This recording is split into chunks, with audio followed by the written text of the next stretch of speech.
జాలపాలెం దళితులు కలెక్టర్ కార్యాలయం వద్ద తమ ఇల్లు కూల్చవద్దంటూ నిరసన వ్యక్తం చేసి మెమరాండం ఇవ్వడం జరిగింది.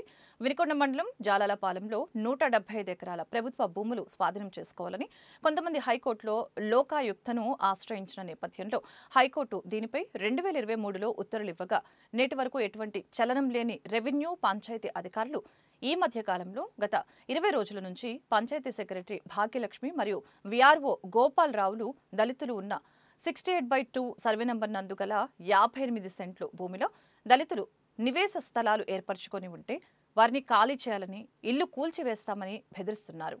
ఈ విషయంపై ఈరోజు జిల్లా కలెక్టర్కి గ్రామస్తులు ప్రజా సంఘాల నాయకులు మెమరాండం ఇవ్వడం జరిగింది.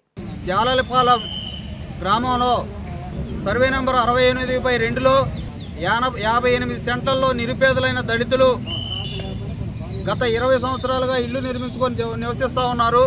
ఇటీవల కాలంలో బ్రాహ్మణపల్లి విఆర్ఓ గోపాలరావు, అదేవిధంగా జాలపాలెం సచివాలయ సెక్రటరీ భాగ్యలక్ష్మి గారు ఈ ఇల్లు కూల్చాలని చెప్పి నోటీసులు పంపించి వీళ్ళని ఇబ్బందులకు గురి చేస్తూ ఉన్నారు.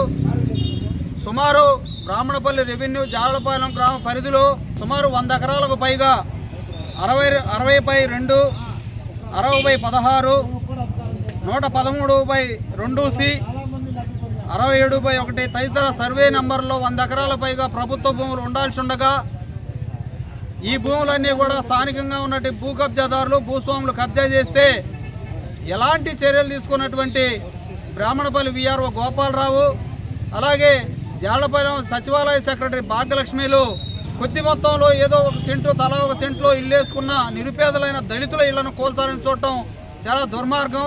దీన్ని ప్రజా సంఘాలుగా తీవ్రంగా ఖండిస్తున్నాం. బ్రాహ్మణపల్లి రెవెన్యూ పరిధిలో ఉన్న జాలపాలెం గ్రామ పంచాయతీ పరిధిలో మరి ఎస్సీ కాలనీలో ఉన్నటువంటి నిరుపేదలైన మరి 52 కుటుంబాలు మరి 3 తరాల నుంచి ఆ స్థలంలో ఉంటూ మరి గవర్నమెంట్ వారు ఇల్లు కట్టడం జరిగింది, రోడ్లు వేయడం జరిగింది, కాలాలు కట్టడం జరిగింది. ఇంటి పనులు కట్టుకుంటూ మేము జీవనోపాధి సాగిస్తున్నాము. మరి ఇలాంటి పరిస్థితులలో అధికారులు కోర్టు ద్వారా నోటీసులు పంపించి ఆ ఇల్లు తొందరగా తొలగించాలనే ఆదేశాలతో మమ్మల్ని బెదిరిస్తున్నారు. ఈ విషయంగా మరి గవర్నమెంట్ వారు దాన్ని పూర్తిగా ఎంక్వైరీ చేసి మరి నిజాలు తెలుసుకొని మా నిరుపేదలైన మాకు ఆ గృహాల్లో ఉండే అవకాశం కల్పిస్తారని ఆశిస్తూ ఇక మనం విరమించుకుంటున్నాను.